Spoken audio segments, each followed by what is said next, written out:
Hello, I'm Peter Bergman. This is my official YouTube channel. I'll be updating you with the latest news, so please subscribe to my channel.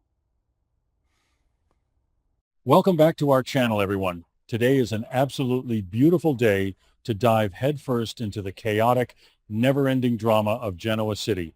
Grab your favorite beverage, settle into your comfiest spot, and let's unpack the latest explosive updates together. Okay? I literally cannot believe this. Can we please process this mess together? Might delete this later, but I seriously can't stay silent about this anymore. It is 3 a.m. My eyes are burning. My sanity is hanging by a single frayed thread, and I just hit record because this grueling decade-long journey with the young and the restless has finally pushed me entirely over the edge.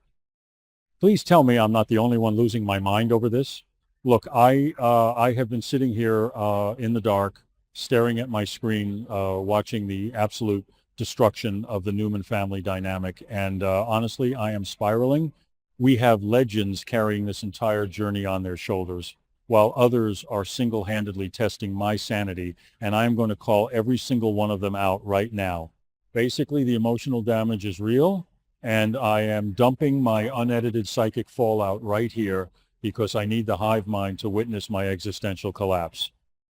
Listen, we need to talk about Victor Newman and this absolute lore-shattering climax that is currently ripping the fabric of reality apart. Unbelievable, guys. What's going on here? Victor has officially regained control of Newman Enterprises. That in itself is a total game changer, right? But suddenly he decides to honor his promise to Lily Winters and just casually hands over Chancellor to her. Honestly, on paper, it is a major flex for Lily. She is ecstatic. She is triumphant. She is practically glowing at society when she tells Kane Ashby that she wants him to step up and run the company for her. It is a massive victory for her camp, and she deserves it after everything. But wait, why are we like this? Why can't we just have a clean win without massive, catastrophic collateral damage?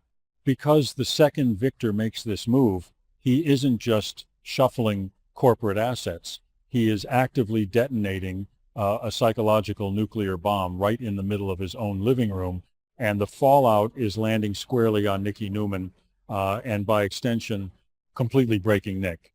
This brings me to the absolute core of my 3 a.m. meltdown. Nick Newman is literally relapsing into a full-blown psychological crisis, and honestly, it is the most devastating thing to witness. Look, when I say relapsing, I am talking about a complete emotional and mental collapse. Nick is staring down the barrel of what he knows will be a deadly crisis for his mother. Nikki's entire identity, her stability, her hard-fought sobriety, it is all intrinsically tied to her position, her pride, and her husband's loyalty.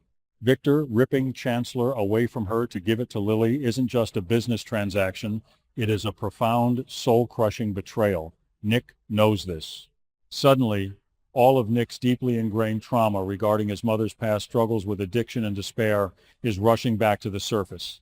He is terrified, basically paralyzed, by the agonizing fear that he is going to lose his mother forever to the dark abyss of her own demons. Let's break down the sheer, unadulterated insanity of the scene at the Newman Ranch. Nick storms in, his anxiety redlining, his heart probably beating out of his chest, completely consumed by the impending doom of Nikki's reaction. And what does he find? Victor Newman, cool as a cucumber, playing bizarre psychological games with Matt. Yes, Matt. The guy Victor is holding captive, whom he just graciously allowed to take a shower and change into a fresh outfit. Matt is standing there feeling like a whole new person, and Victor is meticulously plotting a rigorous test to gauge Matt's sincerity. Listen to me. Nick is standing there watching his father orchestrate this weird, twisted hostage test while the impending destruction of his mother's life is ticking down like a time bomb in the background. The juxtaposition is actually sickening. Nick is screaming internally, wondering how his father can be so blind, while Victor is basically like, hold on, I need to see if Matt is worthy of being manipulated. Honestly, I need to deep dive into Nick's psyche right now because the boy is not okay. Nick has spent his entire adult life playing the reluctant peacekeeper, the moral compass in a family of absolute ruthless sharks. But this is the straw that breaks the camel's back. He is watching his father willingly sacrifice Nikki's mental health for a corporate chess move. Nick's fear of losing his mother forever isn't just dramatic flair, it is a deeply rooted visceral terror. We all know Nikki's history. We all know how fragile her sobriety can be when she is hit with profound betrayal from the man who claims to love her most. Nick is spiraling because he feels utterly powerless to stop the incoming train wreck. He is relapsing into that dark, desperate savior mode, but this time, the enemy is too big and the stakes are literally life or death for Nikki's soul. And don't even get me started on how this ties into Audra and Noah's club, the Shadow Room, because Audra is low-key obsessing over Noah while Holden is warning her about Sienna Bacall, and Sharon is over there trying to fix Phyllis after Daniel completely obliterated her at society. Whoa, I've really gone off chasing butterflies into another dimension. Bringing the signal back, let's stick to the script. We are talking about Nick, Nikki, and the impending Newman apocalypse. My brain is just firing on all cylinders because every single person in Genoa City is currently trauma dumping on each other, but nothing compares to the lethal crunch of Nick's current reality. Let's just look at the absolute cruelty of the narrative framing here. On one side of town, we have Lily Winters experiencing the zenith of her corporate career. She is making major flexes, bringing Kane into the fold, basking in the glory of a hard-fought victory. It is a total game changer for Chancellor. But every single smile Lily flashes, every triumphant toast she makes with Kane, is a nail in Nikki Newman's metaphorical coffin. Nick knows that Lily's joy is directly proportional to Nikki's devastation. It is a zero-sum game, and Victor rigged the board. Nick is basically suffocating under the weight of this knowledge. He is pacing the ranch, his mind racing through a million catastrophic scenarios, wondering how he is going to cushion the blow when Nikki finds out that her husband traded her legacy to keep his own empire intact. Listen, we have to talk about Victor's absolute chilling detachment in this scenario. He is a legend. Yes, he carries this show, absolutely. But right now, he is single-handedly testing my sanity. How can a man be so hyper-focused on testing a random pawn like Matt, threatening to crush him if he doesn't prove his sincerity, while completely ignoring the fact that he is currently crushing his own wife? Nick is practically begging his father to see reason, to understand the emotional gravity of handing Chancellor to Lily. But Victor operates on a frequency devoid of human empathy when business is involved. He looks at Nick's frantic, panic-stricken face and basically brushes it off as collateral noise. This is what drives Nick insane. The sheer lack of acknowledgement that Nikki might literally not survive this betrayal emotionally. I am honestly terrified for Nick. When a character who is usually the rock starts to crack, the whole foundation of the show shakes. Nick is experiencing a psychological relapse into severe anxiety. He is losing sleep, he is obsessing, he is terrified of the moment Nikki's heart breaks.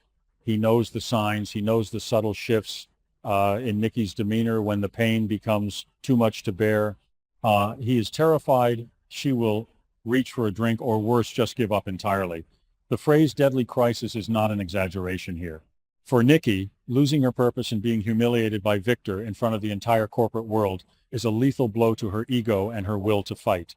Nick is trying to play defense, but how do you defend against a ghost? How do you protect your mother from the man she sleeps next to? And this is where my brain just absolutely melts down. I literally cannot handle the anticipation of the fallout. Nick is going to have to be the one to pick up the pieces. He always has to pick up the pieces. Victor drops the bomb, walks away, and leaves Nick to bandage the bleeding wounds of the Newman family. It is so profoundly unfair. Nick's sheer desperation, his raw, unscripted psychological fallout as he realizes that he might lose his mother to her own grief, it is breaking my heart into a million pieces. The writers are pushing Nick to his absolute limits, and honestly, I am here for the drama, but I am also low-key traumatized by it. Basically, we are standing on the precipice of a massive, lore-shattering era. Nick's relapse into this frantic savior complex anxiety, driven entirely by the very real threat of Nikki's impending doom, is the most compelling and devastating storyline right now. Victor's cold, calculated test with Matt is just the bizarre, surreal backdrop to a family tragedy in the making. I am exhausted, I am emotionally drained, and I am desperately waiting to see how Nick is going to navigate this nightmare. Will he be able to save Nikki from the edge, or is Victor's corporate game changer going to cost them the matriarch of the family forever? I need answers, I need a nap, and I need you all to tell me in the comments how you are surviving this absolute emotional ambush.